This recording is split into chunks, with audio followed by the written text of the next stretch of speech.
Today, we're joined by an elite panel of instructors from the upcoming Tactical Anatomy Summit, experts in emergency medicine, law enforcement, and special operations. What really happens when a bullet meets the human body? How do you train to survive a real-world gunfight? What mindset separates those who walk away from those who don't? These aren't just theories. These are lessons they'll be teaching at the Tactical Anatomy Summit. Stay tuned because what you'll learn today could save your life. Good evening, everyone. Welcome to Defenders Live. I am your host, Lora Thorson, and I have quite a lineup for you tonight. I have never had this many people on the show at one time. We have an entire panel of 5 instructors. They'll be teaching at the Tactical Anatomy Summit. There are 2 full days of training, which will be located in Nashville, Tennessee, April 12th and 13th, and in Fort Worth, Texas, June 21st and 22nd. So I don't know how we got all these people here at one time, but we are going to have a good show tonight. And I'm going to be bringing on each instructor individually. And then at the end, we'll bring everyone together at the end for a roundtable discussion if needed. If you're new or watching this as a replay, welcome. I'm so glad that you're here. Please subscribe on YouTube, Rumble, Spotify, Apple iTunes, and anywhere else that you can see me or hear my voice. If you don't want to miss another episode of Defenders Live, you can join our free community at defenders-live.com and become a free subscriber. Lastly, if you're looking for exceptional firearms or self-defense training, go to defenders-usa.com and look at their calendar to see what training is coming to you this year.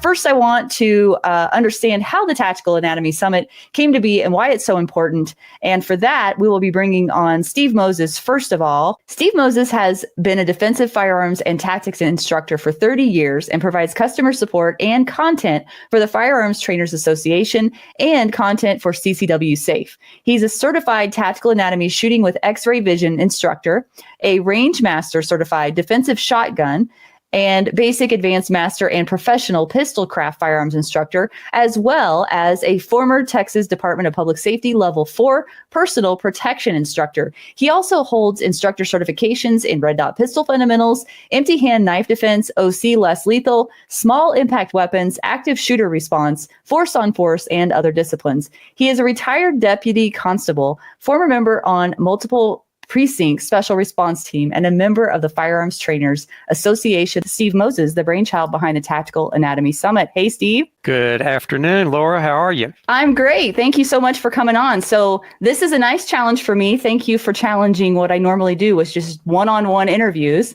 So I think this will be a lot of fun. So tell me, how did the Tactical Anatomy Summit come to be, and why are you doing this for people? Well, in 2023, I attended Dr. James Williams' Tactical Anatomy Shooting with X-ray Vision instructor course. I was very interested in the subject. I kind of got my initial start from some of the classes I took from Tom Givens, who pointed out how important it was to not only be able to shoot precisely, but to hit critical areas that were capable of stopping that person who's trying to harm or kill you as soon as possible. And of course, the reason for that is that the longer that they are able to continue their assault, the greater are the chances that they will succeed. So I jumped at that opportunity, and I mean, it was a who's in terms of attendees. David Malio and Chuck Haggard both assisted Dr.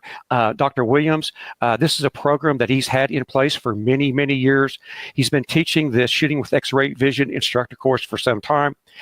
He took a bit of a sabbatical, initiated again, and it was one of the best training experiences that I've ever experienced. As a longtime hunter, especially a big game hunter, I put a lot of emphasis on being able to harvest a deer humanely, but more so effectively. I don't want to have to go chase that animal into the woods and haul it out, or perhaps it gets away, or I'd have to track it and I can't recover it.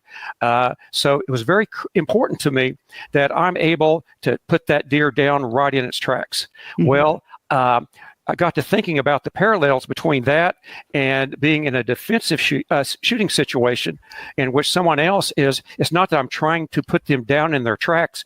It's important that I stop them right then. And what I learned there was very, very valuable. It was 2 days of intense training. He taught us, what were the zones of effective neutralization or incapacitation. He talked about how the body works, how it functions, and how we can make it stop if we're forced to, if we have no other choice. We did a lot of work on angles, presentation. It was an incredible class. There were, that entire class was instructors. Matter of fact, by far, the majority of the instructors were members of the Firearm Trainers Association, and which, of course, that made me proud. And one of the reasons that Dr. Williams was doing this is he wanted to get this critical information out to other people so that we would not have some of the grievous injuries and deaths that we see, not only in the civilian sector, but in law enforcement. And I was giving some thought to it, and, we were there to spread the word. About 4 or 5 months afterwards, I noted that very few people were offering classes of that such. Chuck was, Troy was, Andy was, of course.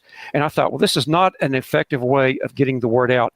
How about a summit where we can get this information out to as many people effectively as we can over a large area? So to that end, I contacted my buddies here, Troy, Chuck, and Andy, and I proposed it. Much to my surprise, they said yes, they would join me. And so we formed up a team.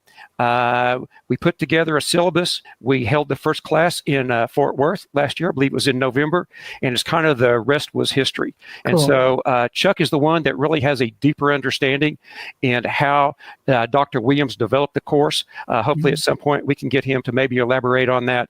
But that was basically the birth of the Tactical Anatomy Summit.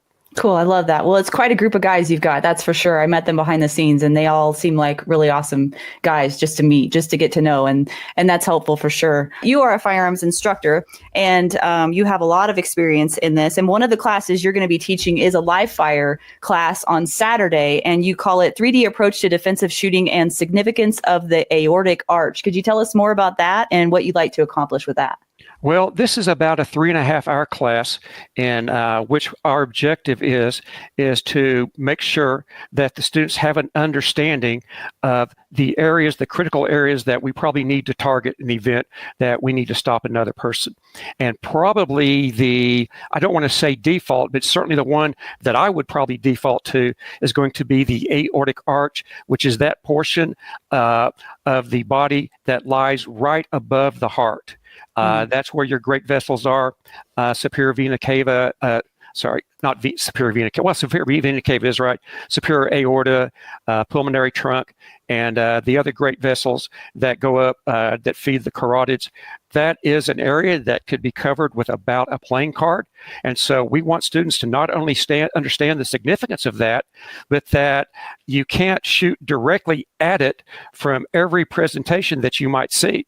So in order to target that individual area, you need to be able to understand, you basically this is where you use your your X-ray 3D vision in order to say, what do I need to do to hit that? And again, that's on somebody that may be moving, they may be changing angles, and they're probably wearing clothes. So what we do is kind of a crawl, walk, run exercise where we're going to show you where that is located. We're going to focus on precision shooting, and then we're going to go from that level to ascending levels in which it's a little bit more difficult to ascertain where it is. And we're going to have people shoot those and then verify where their bullet trajectory went. And like I said, we start with, okay, this is where it is. And then we start going to targets in which, okay, you're going to have to figure out where that position is. How do you locate that on the human body? And then from there, we actually have a final exercise that's kind of a 4D exercise, the fourth dimension being timed. And this is a pretty challenging little exercise.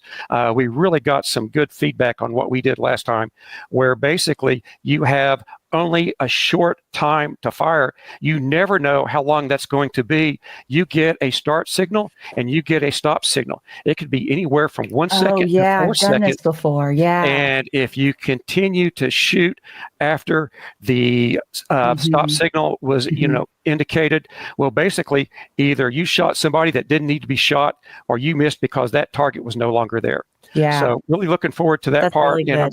Just overall looking forward to being a part of the entire summit.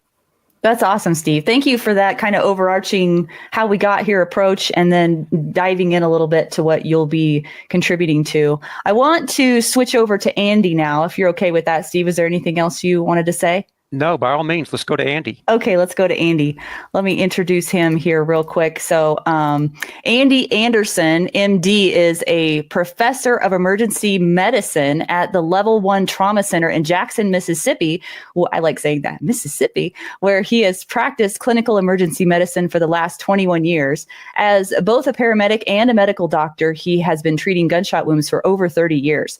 Andy also serves as a deputy in the Sheriff Department of Lauderdale County, pretty sure I said that right, Mississippi, and has worked both as a SWAT medic for the last 11 years and served as medical standby for numerous law enforcement agencies while they executed high-risk warrants. Anderson is also a member of the National Tactical Officers Association and the Mississippi Tactical Officers Association. Andy has multiple instructor certifications, including tactical anatomy shooting with X-ray vision instructor and range master defensive shotgun instructor, and basic, advanced, and master and professional pistol craft firearms instructor. And he's also a member of the Firearms Trainers Association. Let's welcome Andy onto the show. Hey, Andy. Hey, what's up? Hey, it's good to meet you. So you will be teaching on Saturday lessons learned in the emergency room about gunshot wounds. And on Sunday, you'll be teaching street survival shooting skills and confirmation of successful 3D visualization. That sounds interesting. Yeah. My question to you is, based on your experience of over 30 years, that's insane. 30 years. You don't look that old, Andy, treating gunshot wounds. What are some of the most common misconceptions people have about gunshot wounds, both in terms of survival and immediate treatment? Well, this is probably going to be, for most people, what they see on TV and in the movies. Yeah. And I was the same way. When I first started on the ambulance as an EMT basic, I remember going to our very first gunshot victim. And my dad was former military, and in his view, the 1911 45 caliber was the only pistol that you needed. It was like the hammer of Thor coming down and hitting you. And the guy that we responded to had been shot several times with a 1911 45 ACP, and he was still functioning. And it really surprised me that all my life I had believed that this was the only pistol that I needed. And over my career, working on the ambulance and in the emergency department, I've seen numerous examples. When I was going through paramedic school in Tuscaloosa at Drew City Hospital, we had a guy come in who'd been shot with a 30-30 hunting rifle, which is much more powerful than pistol. And once again, not only was he still able to talk and tell us what happened and everything, he survived the transport from the hunting lodge to the hospital and then to the OR. So I kind of got an idea very early in my medical career that what you see on television and in the movies is not the exact, doesn't really play out all the time, especially when people are shot and they blow back through the windows and things like that. So that was kind of the beginning of everything. And over the years, one of the things I found out working in the emergency department is just because you're a good person and do good things and don't go to bad places does not make you immune to being a target. And I've seen good people come in who have been assaulted, shot, stabbed, beat. And that was really whenever I started thinking about getting more involved in personal defense and taking responsibility of providing protection for myself and my family. And so I started following Tom Givens around as one of my primary mentors. And everything that Steve said, is just resonated with me, is that I need to know more. I need to know more. And so I've just continued trying to expand my knowledge base. And whenever I first heard of Dr. Williams' X-ray vision class, it was one of those light bulb moments, because every time we go to the range, we're training on a two-dimensional target, and it's always facing perpendicular. Well, in real life, the bad guy's not going to do that. They're going to be moving. And so, so I often think about that too. It's not like there's a B8 right here. It's not, that's not real life. Bad guys don't wear t-shirts that say insert bullets here. No. And on the range, this may be a good hit, but if the guy is quartered and it exits out over beside his pectoral muscle and it doesn't even enter the thoracic cavity, it's not a good hit. So having targets, three-dimensional targets that we can put in different orientations, we can really test how well the students have grasped the anatomy and shot placement. A lot of people have said that, you don't rise to the occasion, you fall to the bottom of your training. And so the more training that we can do on three-dimensional targets, it's going to be a situation where I hope if someone is in that faced with an emergency, they can respond. And they don't have to actually think about where they need to place their shot. They'll know where they need to place their shot, and they'll do that automatically. This is going to be a good summit. I can tell already. I'm only on the second guy here, and this is not good. If I'm not going to be able to go, I'm going to be really disappointed. Okay, I'm going to move over to Chuck. Andy, is there anything else you wanted to say before we leave? No, I think it's a great summit. We've got great experts in all these different areas, and one of the things that I think everybody should go to, besides what we're teaching, is also Chuck's class on gelatin, because I've seen so many times the advertisers marketing of what a bullet is supposed to do. And it really sucked to find out that your bullet does not perform the way you think it's supposed to do during the middle of the fight. Yeah. And so Chuck's ballistic gelatin segment is awesome, because you'll actually get a chance to see what different bullets do on different lengths of barrel guns and things like that. And then you ask yourself, is my ammunition adequate? So, good point. Speaking of Chuck Haggard, thanks for doing that for me, Andy. You introduced him for me. Chuck Haggard. Let's see what Chuck's bio says. It's quite extensive. Chuck has spent over 36 years in urban law enforcement, and while he has maintained his post-certification and is active in the law enforcement community, he is now able to spend more time in the private sector teaching the art of personal defense to motivated men and women. Haggard is certified as both a law enforcement and civilian trainer on shotgun, pistol, carbine, rifle, and OC pepper spray, as well as empty hand techniques, including weapon retention and disarming. Some of Chuck's certifications include tactical anatomy shooting with X-ray vision instructor and range master, defensive shotgun instructor, basic advanced master, and professional pistol craft firearms instructor. And Chuck is also a member of the Firearms Trainers Association. Chuck, are you ready for my questions, sir? Sure. Hi, I'm so glad that you're here. So Saturday, you'll be demoing roll of the pocket pistol, and Sunday, you'll be teaching tales from the streets and historic gunfights. That sounds interesting to me, definitely. But what I'll ask you about for today, anyway, I won't ask you about tales from the streets. The pocket pistols. Many people carry pocket pistols for convenience, but they come with limitations. So what are the most important factors that you think people overlook when relying on them for self-defense? And what tactical considerations should they keep in mind? So every motor carry has pluses and minuses: concealment, access, speed of draw, comfort, etc. Something like an ankle holster, depending on the scenario, may be more accessible or less accessible than a gun at the belt line, just as two, drastic examples. But one of the advantages with pocket pistols is depending on the pocket, depending on the gun, how you set up your gear, you can stage a draw, already have your hand on the gun, ready to go if you see some sort of threat indicator, or you're worried about the situation that's going on. And depending on where you're at, one of the things that I point out is that it may be that you want to have a hand on the gun, and it may be that you even want to draw to a low ready, use the gun as a challenge to ward off a threat, that sort of thing. I've had 6 off-duty incidents in my life that would fit John Lott's criteria for defensive gun uses. And most people in the gun community are familiar with his stats of somewhere in the area of 2.5 million defensive gun uses per year. And all of mine were all my off-duty incidents were culminated with a draw to a low ready and verbal challenge. And that's it. The whole thing, bad guys run away, disengage, that kind of thing.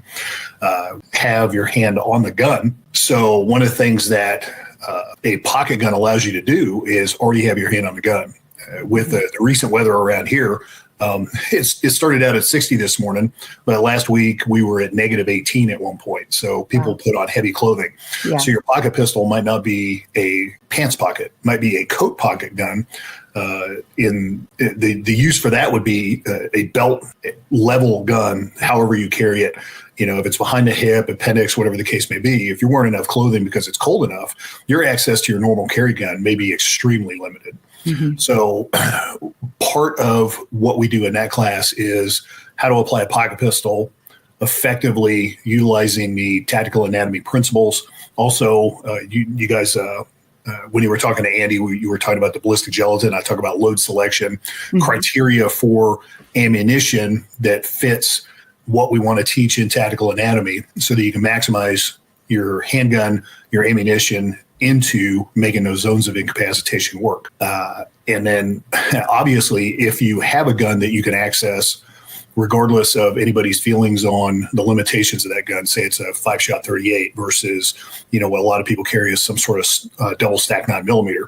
If you can get to the 5-shot 38 expeditiously and you cannot get to your better gun quickly, the gun that you can get to is the better gun. Just right. And, so much common sense, Chuck.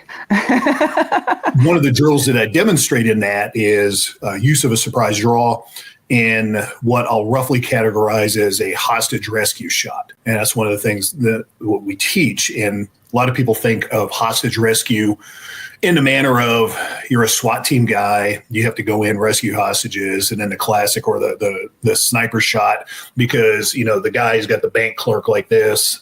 There's other scenarios that fit that criteria that we talk about in class that can be very common in something like an armed robbery or carjacking, particularly if you have people you care about, family members, or something else in the mix. It may be that you want to know how to make shots like that in the moment to save somebody else's life. So all of that is part and parcel to that block of instruction. Sounds like a fun one for sure. I just have to say, it's been on my mind ever since you first started talking. You really should consider a career in voiceovers as well. You have got the best voice for I don't know who you remind me of, but I was just thinking, man, he could do a trailer for a movie. So just keep that in mind. That could be another side gig you could do. In one of the other podcasts I was in, Brian Eastridge, one of my claims to fame is he said I'm the only guest he had that he didn't have to edit. So oh, really? I feel like Bill Murray in Caddyshack. I've got that for me, which is nice.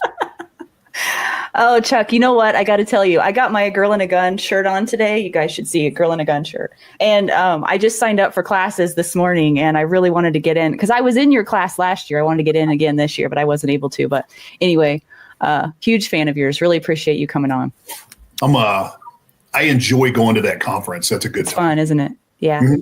Yeah. Except when it rains sideways like it did last year. But we got around it. It was okay. My worst experience was leaving the first time I went. It was 97. I had a sunburn. By the time I got to Vail Pass, I was in a blizzard. Yeah, that happens too. You have to be prepared for any kind of weather, for sure. All right. Anything else, Chuck? Before we leave, we're going to introduce Troy next. Not that I can think of. Okay. Hey, guys, I want to offer you something that is a personal touch, something special that I can share with you to help you grow and develop along this journey in this path as a defender. And what I'm offering is a monthly live call that you can participate in. And we're going to be talking about the 4 areas that I believe all defenders of life should be strong in. And those are physical fitness, emotional fitness, spiritual fitness, and training. So if you're interested in learning about those things and developing yourself throughout that journey, I'm here to help you. And I want my paid subscribers to have that personal touch of getting to talk with me one-on-one in this group call and sharing with others and encouraging others along this path. So if you'd like to get in on those calls, go to defenders-live.com, become a paid subscriber. I cannot wait to see you there. And thank you so much for your support of Defenders Live. Troy Miller is retired from both a 30-year career in emergency medicine and a 20-year career in law enforcement, where he served almost 10 of those years as a tactical medic for both Tyler, Texas Police Department and Smith County, Texas SWAT teams. He is certified in tactical EMS by the Counter Narcotics and Tactical Operations Medical Support Program. He has multiple instructor certifications, including tactical anatomy shooting with X-ray vision instructor and range master defensive shotgun instructor, and basic advanced master and professional pistol craft firearms instructor. And in May of 2024, he was a guest instructor for Dr. James Williams, training and certifying instructors in tactical anatomy shooting with X-ray vision. Let's welcome Troy onto the show. And Troy, it says you are going to be teaching on Saturday the zones of effective neutralization, what they are and where they are. So thank you for coming on the show. So many people, I think of stopping the threat as just simply hitting the target. So what are the most common misconceptions you can speak on about shot placement in self-defense? And again, reiterating the aspects and understanding of human anatomy, how would that change the way that people train, and how are you going to be talking about that at the summit? I think the first 2 take-home topics that I would leave with you, or concepts that I would like to imprint upon you and the audience, is that first, pistols don't work. And the second one is that anything is worth shooting twice or 3 times. Pistols have a low power factor. If we're talking about shotguns or rifles, none of this applies. But most of us, the defensive gun uses that we're going to see are going to be pistol use, because none of us are, few of us are actually in the offensive end of this. This is a fight that comes to us, and we have the equipment that we have with us. The power factors there are quantum leaps different. The tactics that we use and we're trying to teach and convey in this course are, as Steve has very well explained, that there are 2 ways to shut off an assailant. The first one is to lower their blood pressure so that the delivery to their brain of the 2 things that the brain needs a constant supply of, oxygen and glucose, or they can't work. If we could somehow figure out how to get a ray gun that dropped everybody's blood sugar, we could shut people off initially, but that would be Fantasy Island. And while I have height in common with Tattoo, that's the only thing that would work for us. That would be a Fantasy Island kind of thing. So we have to decrease blood pressure rapidly. And the best way to do that, as Steve's already alluded to, is through putting holes in the hydraulic system, in the preferably the aortic arch. And the great vessels work pretty well. The heart works okay. The other way we can do that is just to destroy the brain and the central nervous system itself, or the relay box. There's a lot made about and I'm going to demystify a medical term here.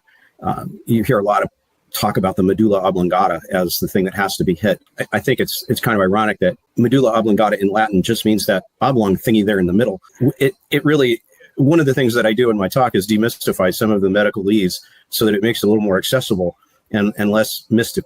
But that organ works to stop the flow of the thought of, I'm going to press the trigger, that starts in the cortex, goes through that area to the spinal cord, out to the nerves, and makes the trigger finger do its thing.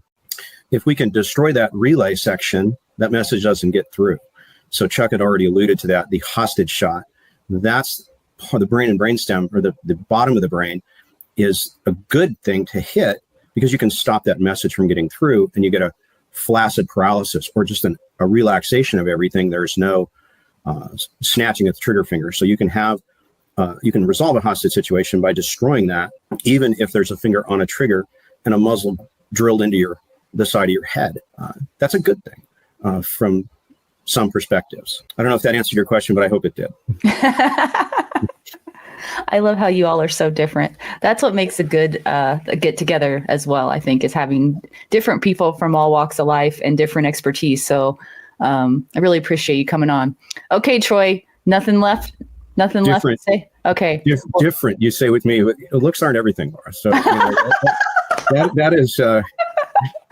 Oh, man. And a sense of humor. I think that's important. A sense of humor is important as well. So, yeah. Thanks for coming on, Troy. I appreciate you. Thank you. Okay, so let's see. Are we doing this last but not least? I think we are, because I think Shane's the only one left here. Shane, I might have 2 questions for you. We'll see. Shane Kerwin served in the U.S. Army, where he joined the 82nd Airborne Division, was assigned to a 4-man scout platoon focused on reconnaissance and sniper operations. After a brief break in service, he returned to the 82nd and joined the Special Forces. He was selected for the Elite Special Forces Medical Sergeant's course, and upon graduation joined the 3rd Battalion, 5th Special Forces Group Airborne. Over the next 16 years, he served in various leadership roles, including Medical Sergeant, Company Senior Medical Sergeant, Special Operations Target Interdiction Course Instructor, and Detachment Operations Sergeant. During his career, he deployed 7 times in the global war on terrorism, worked alongside Naval Special Operations in the Middle East, and conducted missions across Asia and Central America. Upon transitioning out of the military, he founded Personal Survival Solutions, LLC, in order to share his real-world experience and provide relevant, realistic training to individuals, families, and communities. And he's also a member of the Firearms Trainers Association. Steve, I think you're plugging that into every bio, but it is a true fact. And I'm also a member of the Firearms Trainers Association. So we'll just throw that in there. Let's welcome Shane onto the show. Hi, Shane. Hey, how's it going? You killed it. Yeah, did I? Well, it's a mouthful, isn't it? It's a lot, yeah. And I struggle with acronyms and I struggle with lots of things anyway, but I did my best to get through that. I hope I did okay there. So you have 2 classes. Saturday you'll be teaching I've Been Shot, How to Be Your Own Lifesaver. Very important. And Sunday, what to consider when the shooting is over. So let's talk about first the when the shooting is over part, the aftermath. In your class, you cover what happens after shots are fired. What are some of the critical legal, medical, or tactical considerations that most people don't think about before it's too late? Well, I think there's a lot of things because I break it down between the pre-fight, the fight, and then the post-fight. The pre-fight is when people go to training, go to practice. The fight happens, they're able to respond to it and be able to come out on top. But what I think is as important, if not more important, is that post-fight part. Number one, we're going to have a whole physiological cascade that's going on with us. Time slows up, it slows down. We might have auditory exclusion, tunnel vision, all the things that we talk about that we have to overcome after the fact. But then what do we do once, we've taken care of that threat? When is an appropriate time to call 911? How do we deal with law enforcement? When we're in that adrenalized state and we have adrenaline, cortisol, and the other chemicals that get dumped into our system when we're fearful and we have anxiety that are invoked by a critical incident, we might be injured or other people might be injured and might not realize it. So, it kind of segues into the other class that I'm going to teach too, but we need to do a quick check on ourselves and be able to fix any trauma that's happened. Although we like to go and train and learn how to induce trauma, but it's just as important to learn how to treat it because we might be the one that we're treating. We might come out victorious of this event, but there's nothing to say that we can't be injured or even, expire or die. So having those abilities to be able to treat ourselves and put a stopgap in until first responders get there is important. How do we deal with law enforcement? Although like Andy said, we don't wear specific T-shirts like insert bullet here or I'm a good guy or a good girl. Law enforcement's going to come up with, very little information, but that there's a shooting.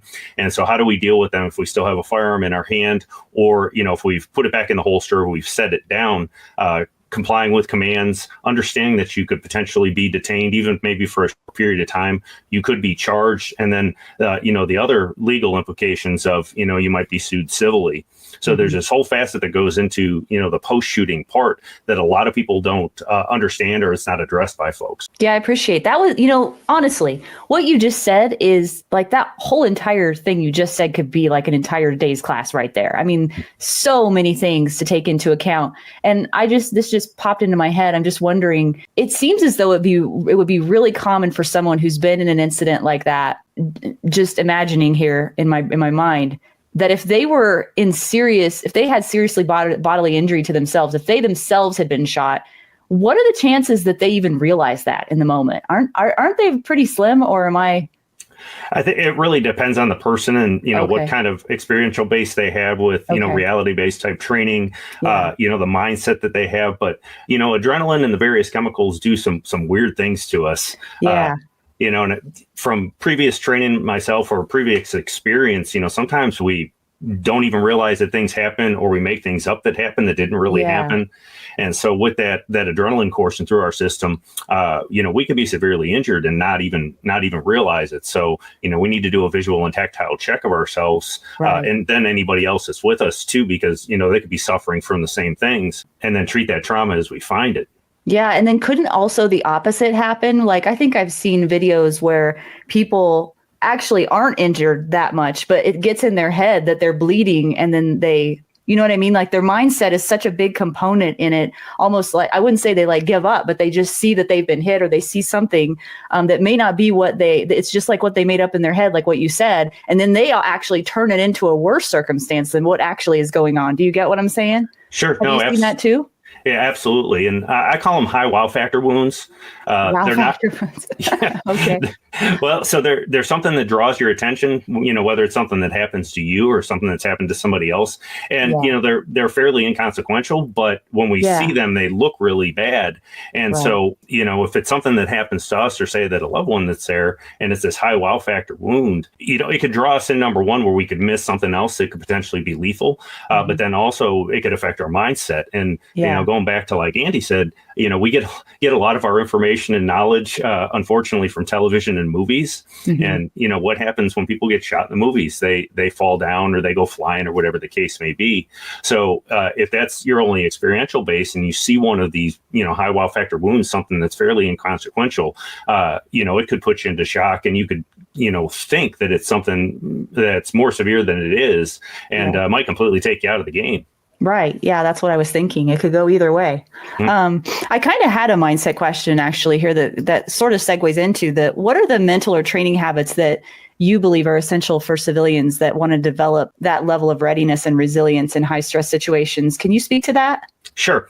One of the things I give about a 2-hour mindset and wide spectrum awareness lecture or spectrum awareness lecture in the beginning of our pistol series, because I think it's so important that we cultivate that good, positive, protective mindset. One of the things that I think we have to understand is, first of all, to kind of use a Craig Douglasism is, we walk around in an initiative deficient state. Meaning that somebody else picks the time and the place that they're going to mess with us, or today is going to be the day. We don't get that choice. Mm-hmm. With that, though, I think the only thing that's defensive really about what we're doing is that somebody else picks the time and the place. A proper offensive and or aggressive mindset is what's going to help us come out on top, coupled with good, realistic, relevant, and recent training. When we do that, I think it's really important when we get folks out on the range and after we start down the path of developing this protective mindset, is that the shooting in and of itself is easy. This. Once we understand the applications of the fundamentals of marksmanship, it's fairly easy to make the gun go bang and get the bullet to go where we want it to in a controlled environment. Mm-hmm. It's all the other complexity of critical incidents that gets problematic for us. So as we get the fundamentals down and we get them shooting, if the purpose of the class is for protection or defensive reasons, we need to start putting that realistic application in there, applied tactics, critical thinking and problem solving, working under pressure. And with that, and it all goes along with mindset, it's what I refer to as, hey, getting into your combat bubble. So, we're aware of the other things that are going on around us. We're able to process information. We're able to critically think, because a gunfight, all it is it's a problem. Mm-hmm. It involves firearms and has deadly outcomes, but it's still just a problem for us to solve. If we can get into this bubble and not let other factors that don't have anything to do with the outcome of this keep it from getting in the way, I think that's an important thing. So adding complexity, realistic context, and then getting into that flow state or combat bubble is important to impart on the students pretty rapidly as they get down that path to being an armed citizen. Yeah, totally. Very well said too, Shane, by the way. Thank you. I'm going to bring all of you guys back on because I want you guys all to hear what I'm going to say next. It's not an ambush, but so these are all of the instructors that are going to be at the Tactical Anatomy Summit. And as you guys were speaking, I'm going to plug here where you guys can go to register for it. But I just want to say to all of you, the thing that the common thread that I see throughout all of you that I just want to say I really appreciate. Yes, you all have decades and decades of experience, firsthand experience in all of the things that you're talking about, like so much qualification and expertise. It's humbling. But when I hear you guys speak, what is coming to mind is your humility, that you are speaking like you, Shane. You're speaking to me, who has never been in the situations that you've been in, right? I've never seen the things that you've seen, and probably all of you, right? And yet you're speaking to me in such a way that it's just a humble way that you genuinely want to serve people and help them live better lives and make sure they go home at the end of the day. And that is what I'm seeing out of all of you as you're talking. And I just wanted to acknowledge that because I've been in situations similarly where there have been people in the room who've had decades of expertise in a particular area, and there was a certain air about them, right? And it comes across, even if they don't mean to, I think sometimes. And I think as students, working with instructors who genuinely care about the students that they're teaching and genuinely have a mission of service in what they do is what resonates through all the BS. So I just want to thank you guys for that, because that's what I'm seeing here today. And so that makes me even more excited about this. So let's tell everybody then, if you guys want to register for the Tactical Anatomy Summit, it's going to be in Nashville, April 12th and 13th. and Fort Worth, June 21st and 22nd. You can go to ptgtrainingllc.com/registration. And PTG stands for Palisades Training Group. Training Group. So if you have a hard time remembering the acronym, ptgtrainingllc.com/registration, you can go there to register.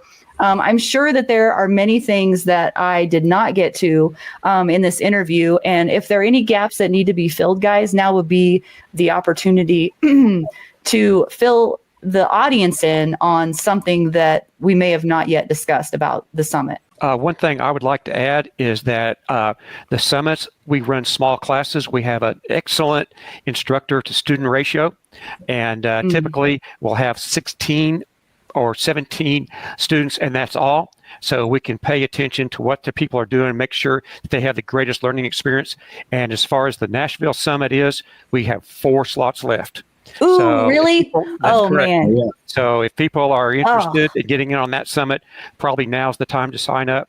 And we do still have available slots in the Fort Worth Summit that will be held in June. Yeah. Wow. Don't Only dither. 4 spots left. What's the marketing language you could use? Don't don't know. dither. Yeah. Well, that's really good to know. And so there will be limited spots available in Fort Worth as well, Steve. Is that correct? That's correct. We retain small class. We like to have no more than 8 to 9 people on the firing line at one time, which Wow. with 8 to 9 people and 4 to 5 of us, you can appreciate how much attention that the students are going to get. No kidding. Wow. Yeah, I'm definitely rethinking that for sure. You know that phrase where there's a will, there's a way. I'm kind of thinking about that right now.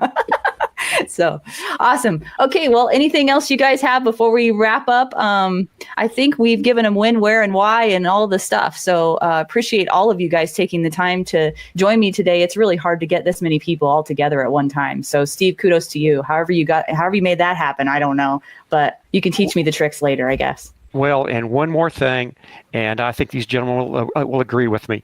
This is an ideal class for trainers. We want this to be a force multiplier experience. That's why we are doing it. We want to get this word out to as many trainers and then on to their students as possible. So Yeah. If you're an instructor, I think this is a must participate. Steve, are you talking to me directly? Because I feel like that's what you're doing right now. Well, I've got one more thing to say. If you can sign up for the April class, Yeah. Dr. Williams has an instructor's class in May. So this will be an ideal introduction to the theory and concept, and then going through Dr. Williams' class, getting more information on how to present the class on your own. The only thing that I had to add, Laura, was that Chuck's voice reminds me of a slightly less gravelly Sam Elliott. Is that I don't it? know if that works Yeah. for you, but yeah, that's all I had. Yeah, maybe that's it. Yeah. Chuck, I really think you should consider that. I'd be your agent if you want. I would totally do that for you. I would. If I could get paid for talking like, I don't know, James Earl Jones, I'd do it. He's I'd like be a Sam billionaire. Elliott. No, it's like Sam Elliott and Hulk Hogan combined. That's what I think it is. Yeah, Yes. Did I get it? I think that's it. that's it. Yeah. Chuck might have a new career. Who knows? All right, cool. Well, thank you guys so much for your time. Really appreciate you. And guys, go to ptgtrainingllc.com/registration. Sign up for the Tactical Anatomy Summit, April 12th and 13th in Nashville, June 21st and 22nd in Fort Worth. Hope to see you there. Thank you guys for all your time. You guys are wonderful. Love y'all. Thanks. Thank you. Thanks, Laura. It's nice meeting you.